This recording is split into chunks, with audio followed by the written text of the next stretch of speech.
Good morning everyone. आज 10 जुलाई है तो दैनिक जागरण के राष्ट्रीय संस्करण न्यूज़पेपर में पीटी मेंस और इंटरव्यू और कौन कौन से न्यूज़ को कवर किया गया है जो यूपीएससी और स्टेट पीसीएस एस्पिरेंट के लिए वो महत्वपूर्ण है, उस पर हम लोग नज़र डालेंगे। साथ ही जितने भी कॉम्पिटेटिव एग्जाम में उससे रिलेटेड पीटी फैक्ट क्या प्रश्न पूछे जाते हैं उसको भी हम लोग देखते चलेंगे। आगे बढ़ने से पहले यूट्यूब चैनल को जरूर सब्सक्राइब कीजिए, शेयर कीजिए, सपोर्ट कीजिए, बेल आइकन को भी दबाएं ताकि सभी नोटिफिकेशन सबसे पहले आप तक पहुँचे।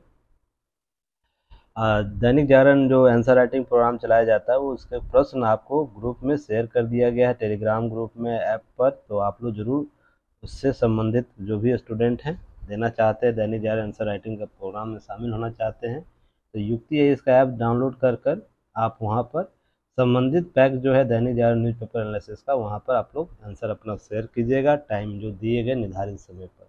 तो मैं वेट करूँगा सभी का। तो चलिए आगे बढ़ते हैं।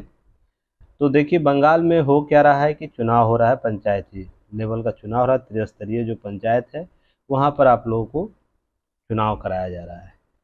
उससे पहले आगे बढ़ने से पहले एक प्रश्न का उत्तर आप लोग दीजिएगा, किन किन राज्यों में अभी द्विस्तरीय पंचायती व्यवस्था है। ठीक है, किन किन राज्यों में है और किन केंद्र शासित प्रदेशों में है। साथ ही साथ यह भी बताने का प्रयास कीजिएगा किन आधारों पर किसी राज्य का पंचायती व्यवस्था द्विस्तरीय होगा और त्रिस्तरीय होगा। तो उसका उत्तर आप लोग लिखने का प्रयास कीजिएगा कमेंट सेक्शन में। चलिए आगे हम लोग बात करेंगे। बंगाल में त्रिस्तरीय पंचायत चुनाव हो रहा है, तो वहाँ पर मतदान हुए हैं, कुछ हिंसक घटनाएं हुई हैं, बहुत ही चिंताजनक स्थिति है। कल मैंने भी वीडियो इसका देखा है। तो वहाँ से निर्मम हत्याएं की गई है, किसी के सर में धारदार हथियार से हमला किया गया है, किसी को बंधक बनाकर पीटा गया है, बहुत से पोलिंग बूथ पर लोग फॉर्जरी वोट दे रहे हैं। तो इस प्रकार की जब भी व्यवस्था होती है उसके पीछे सिस्टम जो प्रशासनिक शासन प्रशासन है वो उसके कमजोरियां झलक में आती है कि आप किस प्रकार की व्यवस्थाओं को कायम किए हैं जो एक चुनाव को कंडक्ट नहीं करा पा रहा है। तो यहाँ पर सभी दाव पर लगाए जाएंगे, सभी के दावे रखे जाएंगे, जिसमें राज्य की एजेंसियां भी है, केंद्र की एजेंसियां भी है। आपको इससे संबंधित प्रश्न पूछा जा सकता है ऐसा क्या कारण रहता है जिसके वजह से किसी चुनाव में हिंसक घटनाएं हो जाती जिसमें सक्षम जो प्रशासन है वो उसे कंट्रोल नहीं कर पाता है। तो उसके डीमेरिट्स को आपको बताना होता है। तो उसमें जो व्यवस्थाएं हैं दी बताई जा रही है, जैसे सीमा सुरक्षा बल के डीआईजी जो एसएस गुलेरिया है उनके द्वारा बोला जा रहा है कि जो सक्षम जो संवेदनशील मतदान केंद्र के बारे में जानकारी अनुरोध होने के बावजूद अंतिम समय तक सटीक जानकारी नहीं दी गई। किसके द्वारा नहीं दी गई? राज्य चुनाव आयोग के द्वारा। तो यह एक प्रश्न है कि कैसे एजेंसियों के बीच तालमेल किया जा रहा है, अर्थात जो निर्वाचन आयुक्त हैं या चुनाव आयोग जो केंद्र के स्तर पर होता है पूरे भारत के लिए, वो राज्यों के साथ कैसे कोऑर्डिनेट करवा पा रही है। हालांकि जो त्रिस्तरीय पंचायत चुनाव को संचालन और उसका जो भी प्रक्रिया होगा वो राज्य चुनाव आयोग के द्वारा होता है। तो इसका बिल्कुल अर्थ यह नहीं होता है कि जो चुनाव आयोग है वो आंख बंद कर लेगा। ठीक है ना। तो इसके लिए जो भी दिशा निर्देश है अब इसके लिए आगे आएंगे, तो हम लोग वेट करेंगे चीज़ों का क्या इसके बारे में अपडेट होता है। तो कुछ ही दिनों में सभी चीज़ें अपडेट हो जाएंगी। हम लोग पक्ष विपक्ष दोनों देखेंगे। फिलहाल आपसे संबंध में जो प्रश्न पूछा गया उसका उत्तर देने का प्रयास कीजिएगा। ठीक है। नेक्स्ट हम बात करेंगे आगे आइए कि दिल्ली में गुजरात का कानून लागू करने को एलजी ने की है सिफारिश। तो गुजरात का कानून मॉडल क्या है उस पर भी हम लोग चर्चा करेंगे, देखेंगे क्या यह उपयुक्त है अन्य राज्यों के लिए भी। तो उसे देखने का प्रयास, पहले न्यूज को हम देखते हैं, समझने का प्रयास करेंगे। देखिए दिल्ली के उपराज्यपाल ने क्या किया, वीके सक्सेना जी जो हैं, the Gujarat prevention of the anti social activist act 1985 को राष्ट्रीय राजधानी क्षेत्र में लागू करने की सिफारिश की है। इस संबंध में गृह मंत्रालय को प्रस्ताव भेज दिया गया है, जिसके तहत सार्वजनिक व्यवस्था बनाए रखने के लिए खतरनाक अपराधियों, अवैध शराब बेचने वालों, नशे का धंधा करने वालों और यातायात नियम तोड़ने वालों, संपत्ति हड़पने वालों के द्वारा दी जाने वाली है असामाजिक खतरनाक गतिविधियों को रोकने के लिए एहतियातन हिरासत में लेने का प्रावधान करता है। एहतियातन हिरासत में लेने का मतलब जो आपको आर्टिकल 22 के संदर्भ में चीज़ें स्पष्ट की जाती है कि आर्टिकल 22 क्या स्पष्ट करता है, आपको किसी घटना के पूर्व अगर शंका होता है तो पुलिस उसे पकड़ कर रख सकती है। तो इस प्रकार से आपको चीज़ों को स्पष्ट करने की बात कर रहा है। तो आर्टिकल जो 21 है उसे अच्छे से तरीके से समझने का प्रयास कीजिएगा। और देखिए पहले भी आप लोगों को चीज़ें स्पष्ट की गई है कि जब तक आप युक्तियुक्त प्रतिबंध का उल्लंघन नहीं करते हैं तब तक राज्य की एजेंसी आप पर किसी प्रकार का दबाव नहीं डाल सकती है। पर जैसे ही राज्य की युक्तियुक्त प्रतिबंध का उल्लंघन आप करेंगे, जो दिया गया युक्तियुक्त प्रतिबंध का आधार 12(2) में, तो ध्यान रखिएगा उसका उल्लंघन करते हैं तो आप पर क्या होगा, युक्तियुक्त प्रतिबंध लगाने को सारे आयाम और तंत्र विकसित किए जाएंगे जो शासन व्यवस्था को शासन व्यवस्था को सुचारू रूप से चलाने के लिए और युक्तियुक्त प्रतिबंध में जो वर्णित उल्लेख शब्द किया गया है उसको बेहतर करने के लिए। तो ध्यान रखिएगा ये राज्य की एजेंसियां जो है उनको अति शक्ति नहीं देता है, अति शक्ति नहीं देगा। इसे क्या करेगा कि हम राष्ट्र की एकता अखंडता के लिए, क्षेत्र की एकता अखंडता के लिए, स्वास्थ्य लाभ के लिए, सामाजिक समरसता बढ़ाने के लिए और लोगों में सामंजस्य स्थापित करने के लिए राज्य के एजेंसी को अर्थात पुलिस प्रशासन को एक अतिरिक्त व्यवस्था देंगे जिसके आधार पर वो यह सब कर सकता है, एहतियातन हिरासत में ले सकता है और जो भी खतरनाक जो स्थितियां होगी उसको रोका जा सकता है। इसके दोनों पक्ष हैं, पॉजिटिव पॉइंट भी नेगेटिव पॉइंट भी। अब है कि प्रशासन और शासन प्रशासन द्वारा इसे किस रूप में यूज किया जाएगा वो ज़्यादा इम्पोर्टेंट हो जाएगा ना। गुजरात मॉडल में इसका पॉजिटिव रिस्पॉन्स आया है, आंध्र प्रदेश में इससे संबंधित एक और एक्ट है तो वो भी पॉजिटिव रिस्पॉन्स में है। तो हम इसका एग्जाम्पल के तौर पर देख सकते हैं, ठीक है ना। तो शुरुआती दौर में प्रथम दृष्टया ही नहीं समझ लेना है कि ये नेगेटिव है, पहले धरातल पर लागू होगा, इसका आउटपुट क्या आता है उसके आधार पर हम लोग इसका पॉजिटिव और नेगेटिव आकलन करेंगे क्या यह दिल्ली के लिए उपयुक्त होगा या नहीं होगा। अभी गुजरात मॉडल के तौर पर यह उपयुक्त व्यवस्था देखी जा रही है, पर जब दिल्ली में लागू किया जाएगा तो क्या उसके इन्वायरमेंट, उनके सोशो इकोनॉमिक जो इन्वायरमेंट है उसके आधार पर हम चीज़ों को सही कर पाएंगे, पॉलिटिकल और एडमिनिस्ट्रेटिव इकोसिस्टम है उसके आधार पर वो सही होगा। तो इस सारी चीज़ों को, तथ्यों को देखा जाएगा, समझा जाएगा। क्लियर है। अब हम आगे बात करेंगे इसी में। देखिए कि दिल्ली सरकार का गृह विभाग 27 जून को राष्ट्रीय राजधानी क्षेत्र दिल्ली गुजरात के इस कानून लागू करने के लिए केंद्र शासित प्रदेश कानून अधिनियम की धारा 2 के तहत अधिसूचना जारी करने के लिए प्रस्ताव एलजी के पास अनुमोदन हेतु पेश किया। अब दिल्ली सरकार कानून विभाग ने उपरोक्त कानून के लिए क्या किया, ड्राफ्ट नोटिफिकेशन को GNCTD संशोधन अधिनियम 2021 के प्रावधानों के अनुरूप जांच करेगी। उसके बाद जो भी तथ्य आएगा उसको हम लोग देखेंगे कि हाँ इसके बाद दिल्ली सरकार क्या निर्णय लेती है, दिल्ली प्रशासन क्या निर्णय लेता है। अब ध्यान रखिएगा कि जो ट्रांजैक्शन ऑफ बिजनेस रूल्स 1993 के प्रावधानों और GNCTD संशोधन अध्यादेश 2023 के अधिनियम नियमों के तहत ड्राफ्ट नोटिफिकेशन पर ध्यान रखा जाएगा। अभी हाल ही में संशोधन हुआ जिस पर मैंने आप लोगों को प्रशासन में चर्चा भी किया था कि किस प्रकार से संशोधन हुए थे इस एक्ट के बारे में, तो आपको ध्यान में रखना है। ध्यान रखिएगा इसी तरह तेलंगाना में इसी तरह का कानून the Telangana prevention of dangerous activities of the bootleggers property and और ऑफेंडर्स आदि कानून 1986 के पर विचार किया गया है जो वहाँ पर लागू है तेलंगाना में, जो आंध्र प्रदेश पहले हुआ करता था। तो उस एक्ट के तहत भी इन सब चीज़ों की बात की जा रही है। कुल मिलाकर बात यह की जाए कि नेशनल सिक्योरिटी जो एक्ट है 1980 को प्रभावी तरीके से लागू करने के संबंधित जो चीज़ें हमें चाहिए दिल्ली पुलिस को, उससे अलग भी हम लोग कुछ व्यवस्था ला सकते हैं। तो इसके लिए अब विकल्प तलाशा जा रहा है ताकि इस प्रकार के जो राष्ट्रीय क्षेत्र राजधानी है वहाँ पर इस प्रकार की घटनाएं हो रही हैं उसको हम पूर्व नियोजित क्या करें, उसको रोक सके, उसके लिए हम निरीक्षण कर सके या उसे समाप्त करने का प्रयास कर सके। क्लियर है। बेसिक में ये मॉडल याद रखिएगा किस किस के लिए यह लागू होगा। तो जैसे सार्वजनिक व्यवस्था बनाए रखने के लिए, खतरनाक अपराधियों को, अवैध शराब बेचने वालों, नशे के धंधा करने वाला, यातायात नियम तोड़ने वालों, संपत्ति हड़पने वालों द्वारा दी जाने वाली असामाजिक और खतरनाक गतिविधियों को रोकने के लिए कार्य किया जाएगा, ठीक है ना। और ये एहतियातन हिरासत होगा, जो आर्टिकल 22 से प्रभावित दिखता है, ठीक है, जहाँ पर पूर्व निषेध की संज्ञा दी गई है ना, कि व्यक्ति को अगर शक हो जाएगा तो उसे विषम परिस्थिति में शक के आधार पर उसे पुलिस गिरफ्तार कर सकती है, और वो मौलिक अधिकार का उल्लंघन नहीं माना जाएगा। यह चीज़ों को स्पष्ट करता है, अगर वो प्रूव्ड हो जाएगा तो इन सब चीज़ों को ध्यान रखिएगा, आगे हम चर्चा करेंगे। और मैंने इससे संबंधित एहतियातन हिरासत क्या होता है, यह क्या कॉन्सेप्ट है, मैंने पॉलिटी की क्लास में आप लोगों को कवर किया। अगर आप लोगों को याद हो तो कमेंट सेक्शन में लिख के भेजिएगा, ताकि हम चीज़ों को स्पष्ट कर सके, ठीक है। आगे चलिए हम बढ़ते हैं। और बीपीएससी 69 बीपीएससी पीटी का भी टेस्ट स्टार्ट हो गया है।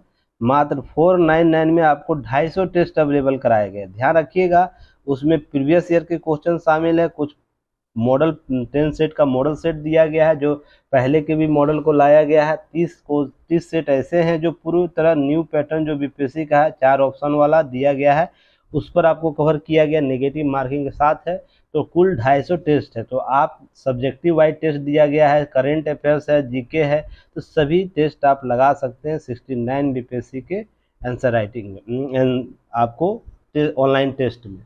तो आप इसके लिए युक्ति है, इसका ऐप डाउनलोड कर लीजिए। जो लोग अभी तक नहीं डाउनलोड किए हैं, ये प्ले स्टोर और गूगल स्टोर दोनों जगह अवेलेबल है। और जो लोग डाउनलोड किए हुए हैं, आप 69 के सारे कैंडिडेट जाके क्या करना, आपको वो पैक पर जाके आपको टेस्ट लगाना। आज से 2 टेस्ट लगाने का टारगेट लगा लीजिए, और पहले 30 टेस्ट लगाइएगा, ठीक है ना। 30 टेस्ट जो है न्यू टेस्ट है, उसे पहले लगा लीजिएगा आप लोग। उसके बाद सब्जेक्टिव को लगाइएगा, उसके करंट को लगाइए, करंट को लास्ट में लगाइएगा, ताकि जो अंतिम महीने तक का भी करंट उसमें अपडेट हो जाएगा आप लोगों का। तो अच्छे से चीज़ों को कवर कीजिएगा। डेली 2 सेट आप लोग लगाने का प्रयास कीजिए, क्योंकि अंतिम समय आ चुका है एग्जाम का। तो अंतिम समय में डबल मोशन के साथ काम होता है।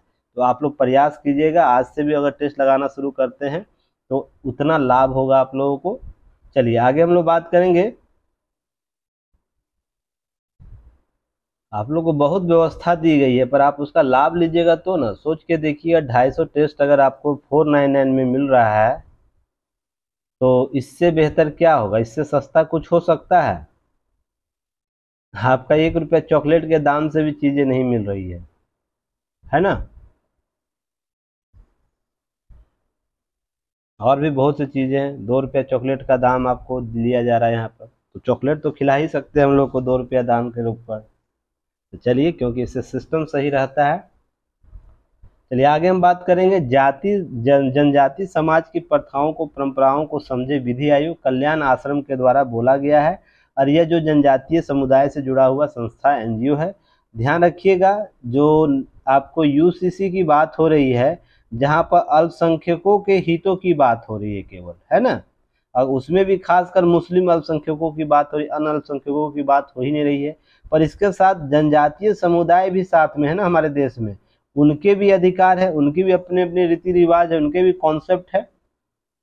तो आग्रह किया गया है कल्याण के द्वारा संगठन जो क्या कि जो समान नागरिक संहिता है पर नागरिकों राय जानने के लिए विधि आयोग को प्रयास के बीच राष्ट्रीय स्वयं सेवक संघ के अनुसांगिक संगठन जो वनवासी कल्याण आश्रम है, जो RSS संघ है, राष्ट्रीय स्वयं सेवक संघ जिसे कहता है, उसका एक अनुसांगिक संगठन है वनवासी कल्याण आश्रम। उसके द्वारा यह बातें की गई कि जनजातीय समाज की चिंता जाहिर की है, और यह बोला है कि जल्दबाजी नहीं करे, और क्या करे कि जनजातीय समुदाय से जानने के लिए पारंपरिक जीवन शैली, प्रथाओं और परंपराओं को समझे, उसके बाद विधि आयोग अपनी रिपोर्ट प्रस्तुत करे। तो यह आग्रह किया गया है RSS के एक अनुसंधानी जो संगठन है, एनजीओ है, आपको जनजातीय कल्याण उसके हवाले से।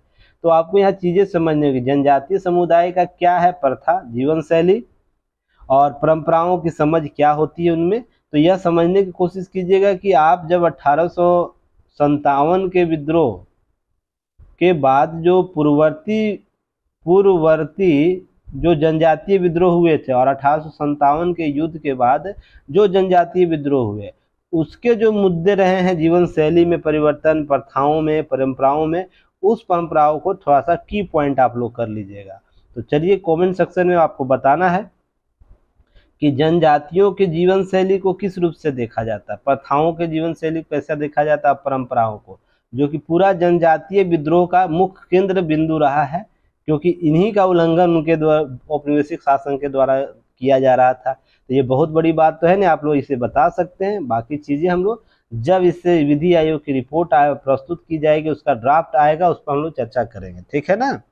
साथ ही साथ याद रखिएगा कि 14 जुलाई जो तक है अंतिम सुझाव लेने का, उस पर मुस्लिम राष्ट्रीय मंच के द्वारा भी यह बोला गया है कि समय अवधि बढ़ा दिया जाए, अर्थात इसमें 1 माह का समय अवधि बढ़ा दे। तो अनुरोध लोगों के द्वारा किया जा रहा है, तो शायद विधि आयोग 1 महीने का एक्सटेंड भी कर सकता है, कि ताकि और भी चीज़ें हम लोग प्राप्त कर सके फीडबैक। जो अभी 10 लाख संख्या का लक्ष्य रखा गया, हो सकता है उसे 1 महीना बढ़ाए तो ये संख्या और भी बढ़ जाएगा।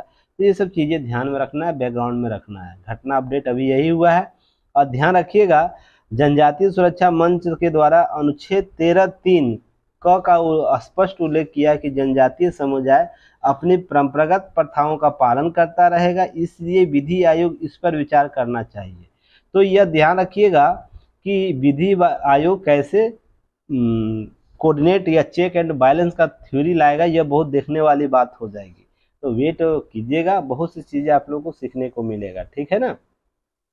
चलिए नेक्स्ट एक पीटी फैक्ट के तौर पर आप देख सकते हैं, बाल गृह में 6 वर्ष के ऊपर बच्चों को राज्य सूची बनाए, इन्हें गोद लेने का केंद्र करेगा सहयोग। तो इसके लिए देखिए बातें हैं कि यहाँ पर पीटी फैक्ट के तौर पर आपको क्या पूछा जा सकता है। तो भोपाल में बाल अधिकार, बाल सुरक्षा और बाल कल्याण पर केंद्रीय क्षेत्रीय संगोष्ठी कार्यक्रम आयोजित किया गया था। बाल वत्सल, तो इसे संबोधित किसके द्वारा किया गया, महिला बाल विकास महिला मंत्री जो स्मृति ईरानी, उनके द्वारा किया गया। तो आपको यह प्रश्न पीटी फैक्ट के तौर पर पूछा जाता है। बाकी आपकी चीज़ें जानकारी याद रखिएगा। चाइल्ड हेल्पलाइन कितना नंबर है, 1048 है। कल मैं सीडीपीओ का एक कैंडिडेट का आपको क्या भेजा हूँ, आपको प्रश्न क्या बोर्ड में पूछा गया, इंटरव्यू बोर्ड में किस प्रकार के प्रश्न पूछे जाते हैं, तो एक बार देखिएगा। मैं जो बातें करता हूँ क्या वही बातें पूछी जाती है, नहीं पूछी जाती। बार बार मैं आप लोगों को बोलता हूँ कि महिला अधिकार आप लोग को याद होना चाहिए, बाल अधिकार याद होना चाहिए, कौन कौन से एक्ट के तहत आपको अधिकार दिए गए, संवैधानिक अधिकार के अतिरिक्त भी बातें की गई हैं। तो यही सब प्रश्न आपको इंटरव्यू में पूछा जाता है, पर मेरी बात आप लोग सीरियस लेते नहीं हो। जो इंटरव्यू में हम लोग मॉक इंटरव्यू लिए हैं, उनसे जो भी प्रश्न पूछा गया है 80 से 90% प्रश्न हम लोग के मॉक के इंटरव्यू से टैली हुआ है, कि जो बातें जिस संदर्भ में हम लोग पूछे उसी संदर्भ में इंटरव्यू बोर्ड के मेंबर के द्वारा भी प्रश्न किया गया है। कुछ प्रश्न जैसे उनसे पूछा गया था कि आप क्यों आना चाहते हैं इस क्षेत्र में, सीडीपीओ के एग्जाम में, सिविल सर्विसेज में आना चाहते हैं, वही प्रश्न सेम टू सेम पूछा गया।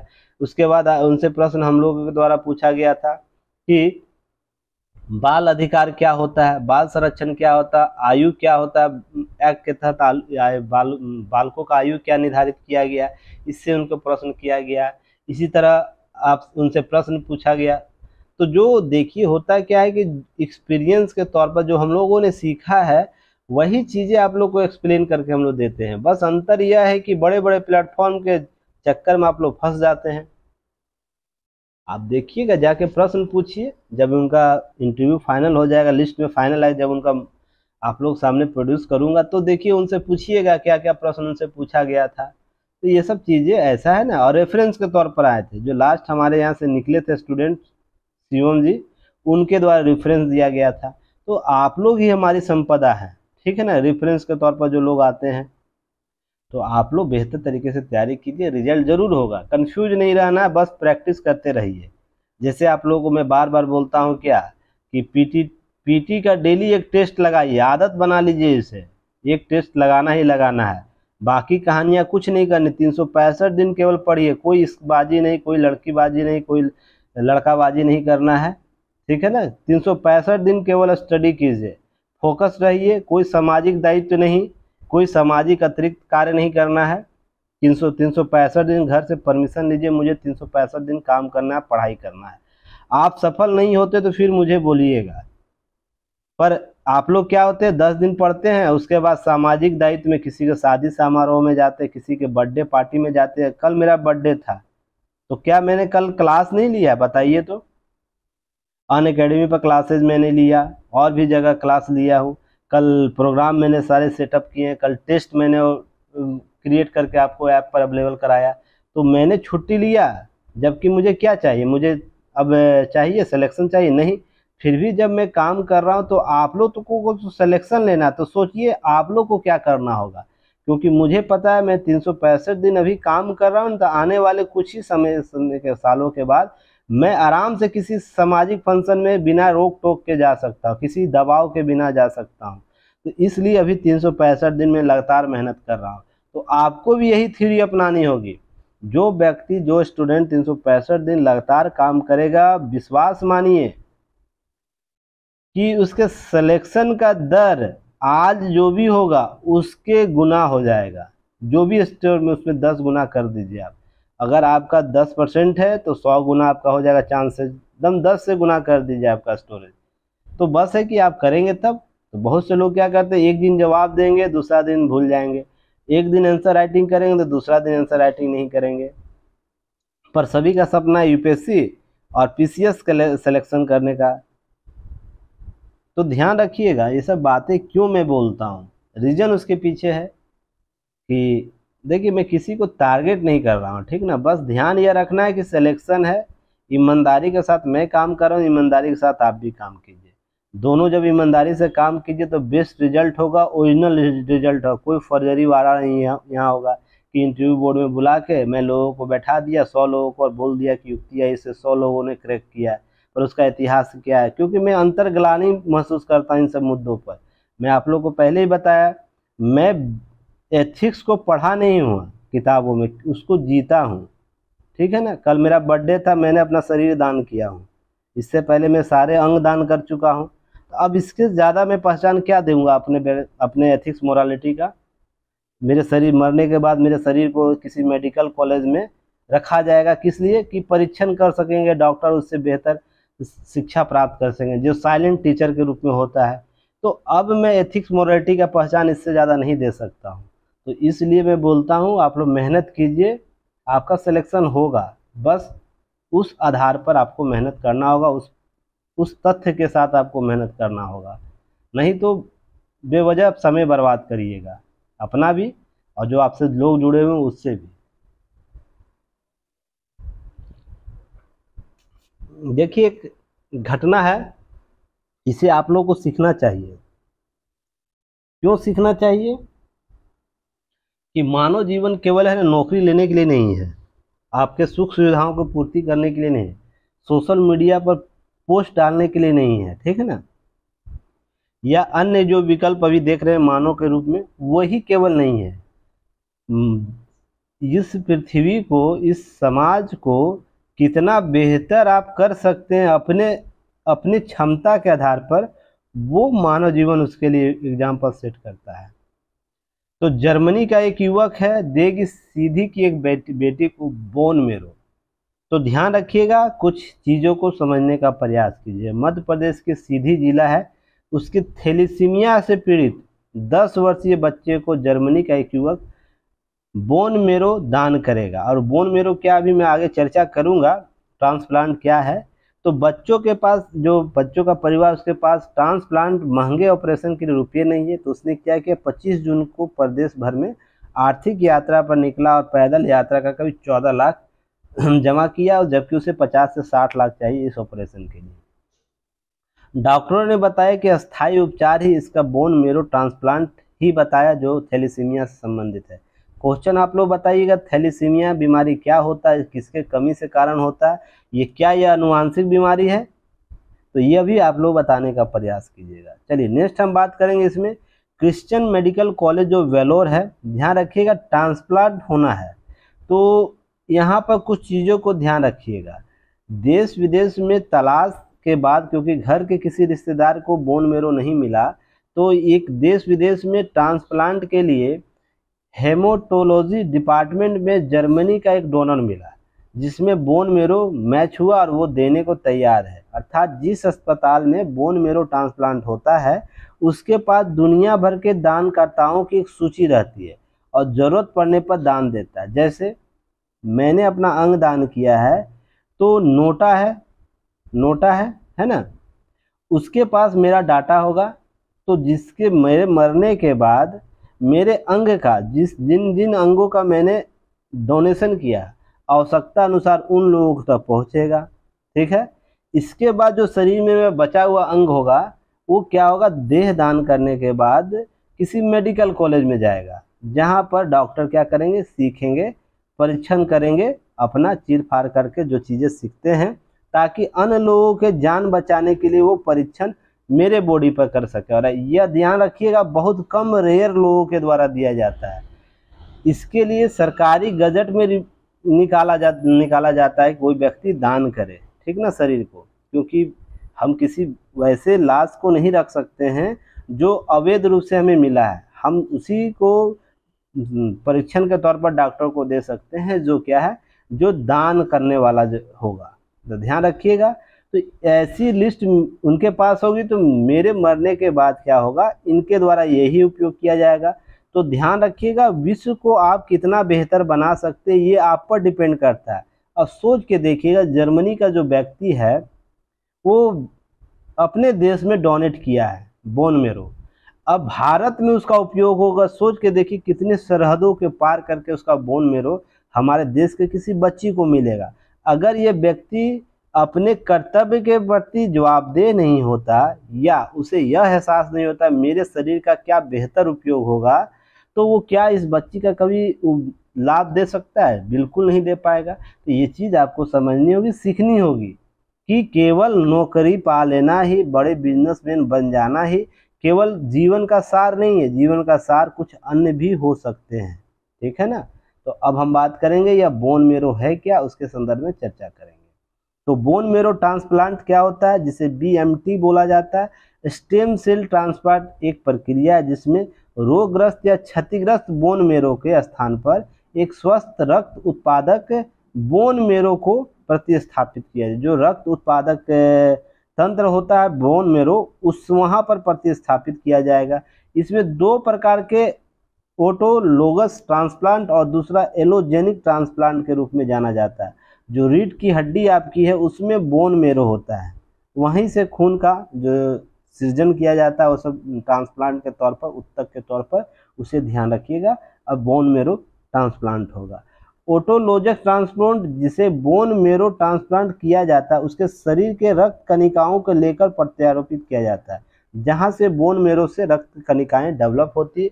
वही एलोजेनिक ट्रांसप्लांट में किसी दूसरे शरीर की रक्त कणिकाओं को लेकर प्रत्यारोपित किया जाता है। आराध्या को एलोजेनिक जो है ट्रांसप्लांट होना है। तो इसके दोनों मूल अंतर को समझिएगा कि ऑटोलॉजिक ट्रांसप्लांट में क्या होगा, बोन मेरो ट्रांसप्लांट किया जाता है, जो उसी के शरीर में रक्त कणिकाएं लेकर प्रत्यारोपित किया जाएगा। जबकि वहीं एलोजेनिक में क्या होगा, दूसरे के शरीर से रक्त कणिकाओं को लेकर प्रत्यारोपित किया जाएगा। अर्थात आराध्या के शरीर से आराध्या के बोन मेरो से लेकर अगर हम ट्रांसप्लांट करते रक्त कणिकाओं का, तो जो डैमेज हो चुका है, तो नए रक्त कणिकाओं का लेते तो क्या होता, ऑटोलोगस। पर अब हम जर्मनी के उस युवक का लेंगे जिसका नाम अभी नहीं दिया गया सुरक्षा कारणों से, उस युवक का बोन मेरो लेकर आराध्या के शरीर में हम डालेंगे रक्त कणिकाएं, तो वो क्या कहलाएगा,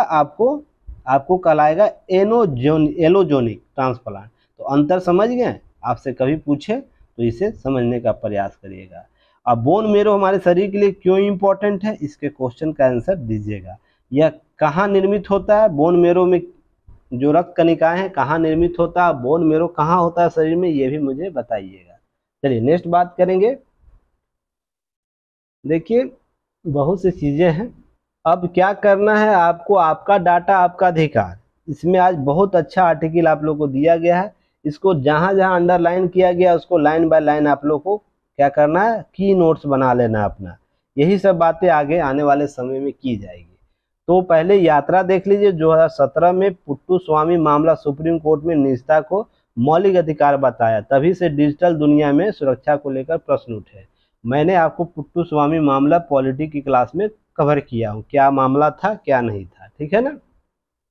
अब 11 दिसंबर 2019 को केंद्र सरकार विधेयक का मसौदा पेश करती है और 2021 में पार्लियामेंट्री कमेटी के द्वारा संसदीय समिति और समीक्षा की और सरकार को संशोधित मसौदा लाने को बात की गई। और 5 जुलाई 2023 को, जिस पर मैंने न्यूज़ भी कवर किया आप लोगों को, 5 जुलाई में कैबिनेट के द्वारा नए digital personal data protection bill को मंजूरी दी गई है, जो आगामी मानसून सत्र में पेश किया जाएगा। और मुझे कमेंट सेक्शन में बताइएगा मानसून सत्र कब से कब के बीच में होता है, संसद का सत्र कौन कौन है और उसका कार्यकाल, सभी पर मैंने चर्चा किया हूं। तो आप लोग सभी कमेंट सेक्शन में लिख दीजिएगा उत्तर। अब इस तरह शेयर होता है डिजिटल पर्सनल डाटा, उसके बारे में दिया गया आप लोग को, इसको राइट डाउन कर लीजिएगा। उसके मांगों का हुआ है विचार, किन किन मांगों पर विचार हुआ, यहाँ पर चर्चाएं की गई है। आपको सारे को की नोट्स के तौर पर लिख लेना है, ठीक है ना। यही बात है, मैं आपको कहीं और भी की नोट्स पर दूंगा तो आप ही आज लिख लीजिए, ठीक है। चलिए आगे नेक्स्ट बात करेंगे। यहाँ पर कुछ बातों को कहा गया, जो ऊपर लिखा हुआ वही बातों को यहाँ पर किया गया है। जैसे कब कब आपको किस रूप से यह समर्पित डाटा होगा, क्या क्या व्यक्तिगत यात्रा किया है डाटा सर्चिंग को लेकर, डिजिटल तरीके से अपने पर्सनल डाटा का प्रयोग कर रहे हैं अर्थव्यवस्था हर पहलुओं में, तो इसके विकास यात्रा को इनके द्वारा बताया गया है। जो 2000 में ऐसा तंत्र विकसित किया गया जो हमें सूचना प्रौद्योगिकी IT एक्ट है, इसमें व्यक्तिगत डाटा को लेकर व्यापक प्रावधान नहीं, जिसमें यूरोपीय संघ के अनुभवों की सीख लेकर हमने डाटा संरक्षण को लेकर बातें तो हुई, लेकिन पर्सनल डाटा को लेकर अभी तक कोई विकल्प, ठोस विकल्प नहीं प्राप्त हुआ है। तो यह प्रयास किया जा रहा है। अब देखिए कितना सफल रहता है, किस तरीके से मानसून सत्र इसमें अपना कार्य करता है, तो उसे देख लेंगे, हम लोग कवर करेंगे। क्लियर है ना। तो डाटा आप लोग को अच्छे तरीके से लिख लीजिएगा, ये आने वाले समय में पूछेगा। IT एक्ट 2000 की जगह लेगा यह नया कानून, तो ध्यान रखिएगा इस एक्ट के तहत करीब 2.5 दशक पहले इस कानून को वर्तमान परिस्थितियों के हिसाब से कई खामियां हैं, तब से लेकर डिजिटल दुनिया के व्यापक बदलाव आ चुके हैं। नए कानून नहीं है, बदलाव की जरूरत की गई है। उसके बाद यहाँ पर चीज़ें और भी बताई गई। कानून प्रभाव आने के बाद डिजिटल डाटा सुरक्षा करने के ऐसे बनेगी व्यवस्था, तो यहाँ पर चर्चाएँ की गई हैं अभी ड्राफ्ट के अनुसार। तो ध्यान रखिएगा आने वाले समय में इसके संदर्भ में बहुत सी बातें की जाएंगी। तो आपको राइट डाउन कर लेना, सारे की नोट्स को समय आज जरूर लगेगा और उसे जरूर कर लेना है, ठीक है ना। चलिए आगे हम बात करेंगे कि जीवित महिला की आत्महत्या के आरोप में सलाखों के पीछे बंद है अनुज कुमार। केस स्टडी फिर एक आ गया। अभी हाल ही में आपको राज नारायण का मामला आप लोगों को केस स्टडी के तौर पर पढ़ाया था, याद होगा आप लोगों को। तो देखिए पुलिस अगर बेहतर तरीके से कार्य ना करे तो किस प्रकार से प्रशासनिक भ्रष्टाचार हो सकते हैं, उसे समझने का प्रयास कीजिएगा। तो यहाँ पर देखिए वही चीज़ है कि पहले तो सजा पूरी करने ना होने पर लखीमपुर के जो खीरी के जो राज नारायण, उनका प्रकरण अभी चर्चा में था। थाना की जो लापरवाही थी, अब भीरी थाना का भी एक लापरवाही, महिला जीवित होने पर उसके आत्महत्या के प्रकरण अनुज कुमार जेल में बंद है। प्रकरण राज्य विधिक सेवा प्राधिकरण संज्ञान में लिया। तो कमेंट सेक्शन में बताइएगा कि राज्य विधिक सेवा प्राधिकरण क्या होता है, इसकी स्थापना किस एक्ट के तहत की गई है। हालांकि मैं पहले भी इस पर चर्चा कर चुका हूँ, इसलिए मैं बोलता हूँ युक्ति IAS पर जो आपको दैनिक जागरण न्यूज एनालिसिस में जो 177 PDF दिया हुआ है ना, उससे आप लोग बार बार रिवाइज कीजिए। ऐसा कोई टॉपिक नहीं है जो अभी तक उस पर चर्चा नहीं हो चुकी और जिसके की नोट्स आपको नहीं दिए गए हैं। बस है कि आप उसको कितनी बार रिवाइज करते हैं, कितना बेहतर तरीके से उसका आउटपुट लेने की क्षमता डेवलप कर पाते हैं। नहीं तो बाकी कहानियां तो आप लोग पता ही है। तो उनके संज्ञान में लेने के बाद घोर लापरवाही, पुलिस अधीक्षक को पत्र लिखा गया, बातें की गई और उसके बाद पुनः परीक्षण किया गया, ये सब बातें हुई है। संजना देवी की हत्या के आरोप में जिंदा वो है, जबकि वो जिंदा है और पुलिस के जांच में पता चला कि संजना देवी के पति विनोद कुमार के साथ रह रही है, ठीक है ना। अब है कि जिला जज लक्ष्मी शुक्ल जो है, लक्ष्मीकांत शुक्ल मुकदमे संज्ञान लेते हुए 30 जून 2023 को धारा 306 और 511 को IPC को बढ़ा दिया, अर्थात उसकी सजा को माफ कर दिया जाएगा कुछ ही समय में या कम कर दिया जाएगा। अब लापरवाही क्या किया गया था पुलिस के द्वारा, देखिए कि जो व्यक्ति मरा नहीं है उसके व्यक्ति के चार्जशीट दाखिल करके उसे सजा देने का किया गया लापरवाही, और उसे सजा भी मिल गई, वो जेल में बंद है। तो देखिए मामले इस प्रकार से होते हैं। तो केस स्टडी के तौर पर आपको सीखना होगा, समझना होगा कि प्रशासनिक तंत्र में आपका दायित्व क्या है। केवल केवल अपने कर्तव्य को बेहतर तरीके से निष्पादन करने का ही अधिकार आप लोग को है। तो आप जाइएगा तो किताबी ज्ञान लेकर मत जाइएगा, बहुत से चीज़ें बदल चुकी हैं। पहले वाला जिसकी लाठी उसकी भैंस वाला कॉन्सेप्ट समाप्त हो चुका है। तो धीरे धीरे प्रशासन को भी ये समझना होगा कि जनता के समस्याओं का बेहतर निष्पादन करिए, नहीं तो 100 को नोटिस होगा, सेवा से तत्काल बर्खास्त कर दिया जाएगा। ठीक है ना, तो बर्खास्त किया जाएगा, निलंबित किया जाएगा, सेवा से मुक्त कर दिया जाएगा। बहुत सी प्रक्रिया है। अगर इतना मेहनत पढ़ के जाइएगा और ये सब काम कीजिएगा तो एक झटके में निकल जाइएगा। इसलिए थोड़ा सा अच्छे से काम करना है। नए भारत के चाहिए नया प्रशासनिक ढांचा। तो लगातार इस पर बात होती रही है कि 1947 से लेकर अभी तक भारत अपने नवीन यात्रा पर है ना। 75 वर्ष हो जाएगा तो और भी नवीन यात्रा नए नए मानकों को तय करेगा। तो क्या हमारे शासन प्रशासन में औपनिवेशिक रूप में जो प्रशासनिक ढांचा तैयार है, क्या उसे अभी आगे बढ़ाना चाहिए, एक्सटेंड ही रखना चाहिए, या उसके स्थान पर नवीन व्यवस्था को लाना चाहिए? यह विवेक देवराय जी के द्वारा लिखा गया लेख है और उनके जो असिस्टेंट हैं उनके द्वारा। ध्यान रखिएगा, आप पहली बात यह समझ के देखिएगा, स्वयं से समझिएगा कि आप अभी एक स्टूडेंट है, यूपीएससी की तैयारी करते हैं, पीसीएस की तैयारी करते हैं। अभी आप फटे हाल में रहते हैं, खाना ढंग से नहीं मिलता है, ढंग से सो नहीं पाते हैं, ढंग से बिस्तर नहीं होता है। जैसे ही सिलेक्शन होता है आप में 360 डिग्री का परिवर्तन हो जाता है, होता है ना।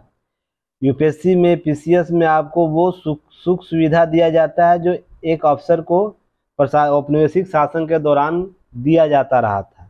क्यों दिया जाता रहा था औपनिवेशिक शासन के दौरान? क्योंकि औपनिवेशिक शासन के दौरान जो लोग आते थे प्रशासन करने भारत में, वो ब्रिटेन से आते थे, तो विदेशी सेवा के रूप में वो आते थे। तो विदेशी सेवा के तौर पर आते थे उनको, क्योंकि पहला कंडीशन ये था कि लोग आते नहीं थे, जो लोग आते थे उनको इतना भरपूर सेवा दिया जाता था कि उन्हें लगता है कि हम देश के राजा महाराजा के तौर पर काम कर रहे हैं। तो वो एक लग्जरी लाइफ को जीते थे। वही लग्जरी लाइफ अभी तक मेंटेन है अन्य रूप में। तो आप देखिएगा जितना भी प्रशिक्षण का तंत्र है अफसरों के लिए, वो पूरी तरह औपनिवेशिक शासन पर आधारित है। वो घोड़सवार का कॉन्सेप्ट हो या उनके जो ट्रेनिंग पीरियड के दौरान जो कार्य किया जाता है, वो जो औपनिवेशिक शासन के दौरान की पद्धतियां थी वही थी। कोई चेंजिंग मात्र ने बस स्वरूप में चेंज हो गया है, बाकी चीजें आपको सेम वही है। तो ध्यान रखिएगा। तो जब वो जो प्रशासनिक अफसर निकलता टाई बंद कोट के रूप में, पहले वो फटे हाल स्टूडेंट के तौर पर होता था। अब फटे हाल का मतलब ये मत समझिए पूरी गरीब स्टूडेंट। फटे हाल कहने का मतलब सिचुएशन के साथ सेक्रीफाइस करने वाला, सिचुएशन के साथ लड़ने वाला स्टूडेंट जो हुआ करता था, वो निकलेगा टाई बंद होकर और लड़कियां निकलेंगी मैडम होकर। ठीक है ना। तो जनता के द्वारा उसे जनता में वो जब जाता है तो ध्यान रखिएगा उस सेवा आपूर्ति के रूप में नहीं पहुंच पाता। वो क्या लगता है, प्रशासक के तौर पर जाता है, शासक के तौर पर जाता है। तो यही कंट्राडिक्शन हमारे औपनिवेशिक शासन व्यवस्था का देन है। ठीक है ना। तो उसी में बदलाव की बात की जा रही है। और यहाँ पर देखिए बात है कि वास्तव रूप से हम क्या चाहते हैं आने वाले समय में। आने वाले समय में हम बेहतर प्रशासन की बात करते हैं, और भी सेवा और आपूर्ति का जो लेवल है और भी जन समुदाय के लिए विस्तृत हो जाएगा। तो हमें और भी क्या क्या मोरालिटी वाला प्रशासक चाहिए, और भी जवाबदेही युक्त आपको प्रशासक चाहिए। इसके लिए क्या करेंगे हम लोग, प्रशासनिक तंत्र में जो भी खामियां हैं, औपनिवेशिक खुमारी जो है प्रशासनिक ढांचे पर चढ़ी औपनिवेशिक खुमारी उतार कर ऐसे प्रशासनिक तंत्र की राह प्रशस्त करना आवश्यक हो चला है जो विशुद्ध रूप से भारतीय चरित्र मूल्यों के ओत प्रोत हो। इसलिए यह कहना गलत नहीं होगा कि प्रशासन सुधार में महज आवश्यकता न केवल राष्ट्र की प्रगति और वास्तव में संसाधनों का उचित साझेदारी के लिए पूर्व निर्धारित शर्त बन गई है, बल्कि इसके अतिरिक्त क्या है कि अगर हमें बेहतर जवाबदेह तय करना होगा तो उसके लिए भारतीय आदर्श इम्पोर्टेंट है। ठीक है ना। जबकि प्रशासक के द्वारा, औपनिवेशिक शासन के द्वारा भारतीय थीम पर आधारित जो मॉरलिटी है, एथिक्स है, उसकी चर्चा अधिक होती ही नहीं है। तभी तो आप देखते होंगे सिंघल जैसी अधिकारी क्या करती है, करोड़ों रुपया गमन कर जाती है, और भी ऐसे आईएएस अधिकारी, आईपीएस अधिकारी जिनका लिस्ट लंबा है, गमन कर जाता है, प्रशासनिक भ्रष्टाचार और राजनीतिक गठजोड़ हो जाता है। तो इसके पीछे कहीं ना कहीं क्या है, औपनिवेशिक विचारधारा। तो आप इसे ही समझने का प्रयास कीजिएगा। यही कहानी इस लेख में कहा गया है कि कैसे हम नवीन देश, नवीन भारत के लिए नवीन प्रशासनिक ढांचा को निर्मित करें। तो चलिए कमेंट सेक्शन में आप बताइएगा इसके उत्तर। आपको क्या लगता है, आपको क्या लगता है किन किन आधारों पर प्रशासनिक ढांचा तैयार हो, किन किन आधारों पर प्रशासनिक ढांचा को तैयार किया जाए जिससे बेहतर आउटपुट प्राप्त किया जा सके। तो लिस्ट में पॉइंट वाइज आप बताइएगा, जितना आप लोग आता है 5, 10, 15 जितना आता है बताने का प्रयास कीजिए, ठीक है। चलिए आगे बात करेंगे। अब देखिए आचार संहिता, समान नागरिक संहिता के बारे में लगातार चर्चा हो रही है। तो दुराचार से दूरी होते हुए तथ्यों पर ध्यान दें। वही बातें जो मैं पहले बातें किया हूँ, वही सब चीज़ें हैं जहाँ पर महिला अधिकारों की बात होनी चाहिए। भीमराव अम्बेडकर जी की एक कोटेशन याद रखिएगा कि अगर समाज का हमको आकलन करना या वस्तु स्थिति जाननी है तो उस समाज में महिलाओं की स्थिति क्या है उसे देख लीजिए। तो समाज के प्रस्तुत जो आकलन करना चाहते हैं उसका तुरंत आपको रिजल्ट पता हो जाएगा। समाज में महिलाओं के सशक्तिकरण की दिशा का कार्य क्या होगा, इसको भी हम लोग इसके द्वारा तय कर सकते हैं। फिर मजबूत विधिक प्रणाली के द्वारा क्या आवश्यकता को महिलाओं के हितों की रक्षा कर सके, बराबरी के हक और न्याय दिला सके, ये सब बातें की गई है। कुछ अल्पसंख्यक वर्गों में बातें हैं कि मुस्लिम पर्सनल लॉ विरुद्ध सबसे कड़ी आलोचनाओं में से एक है कि मुस्लिम पुरुषों को एक से अधिक पत्नियां रखने की अनुमति देता है, अन्य धर्मों में नहीं देता। तो यह महिला अधिकारों का कहीं हनन है। देखिए मैं पहले भी एक दफ़ा कहीं शायद बोला था आप लोगों को, ऐसे धार्मिक रंग न देख के सोचिएगा, धार्मिक रंग न देकर यह सोचने का प्रयास कीजिएगा व्यक्ति के स्तर पर आपके साथ क्या होना चाहिए।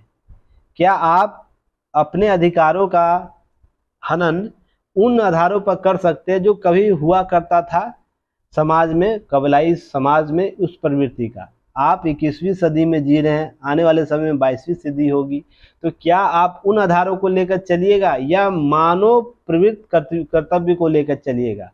आप निसंदेह कई शादियां करने के लिए स्वतंत्र हैं, ठीक है ना, पर इसका अर्थ यह बिल्कुल भी नहीं होता है कि आपका धार्मिक आदर्श यह कह देता है कि आप क्या हो उस स्तर तक पहुंच जाइए जहां पर आपका कर्तव्य ही निश्चित नहीं किया जा सके।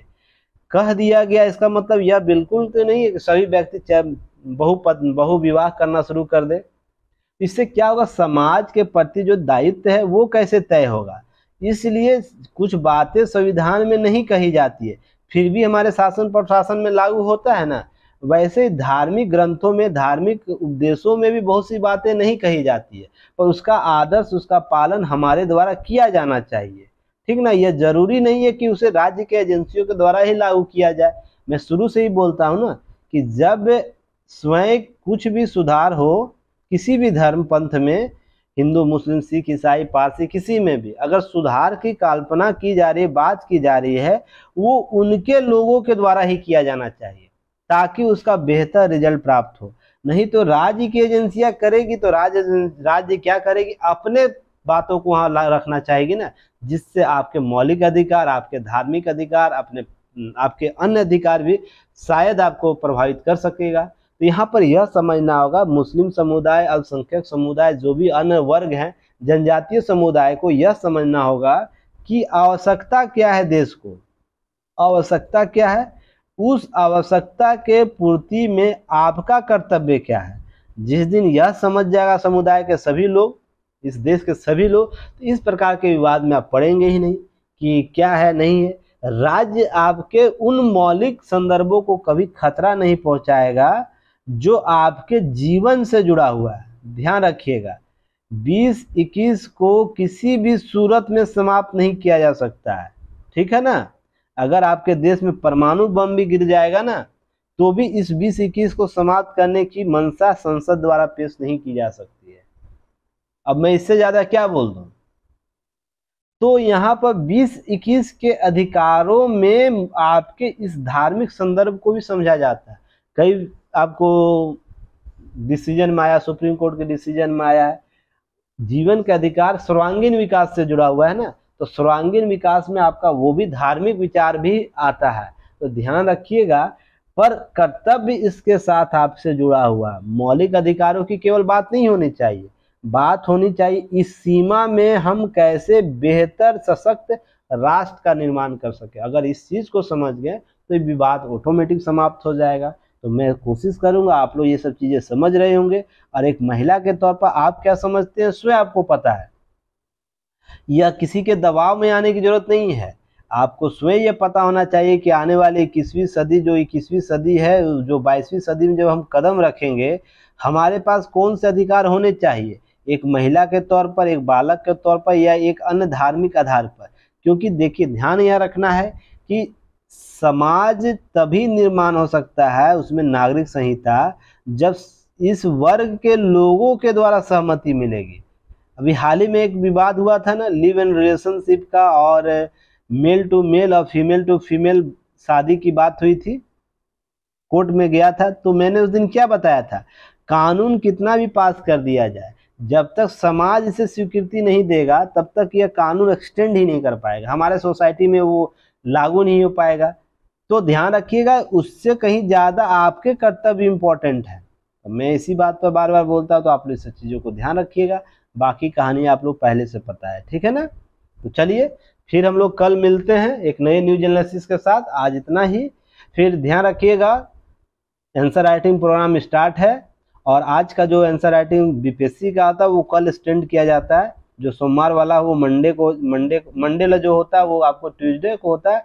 बाकी फ्राइडे आपको 69 बीपीएससी मेंस का तो होगा ही होगा, और 69 का पीटी आपको सीरीज स्टार्ट हो गया है।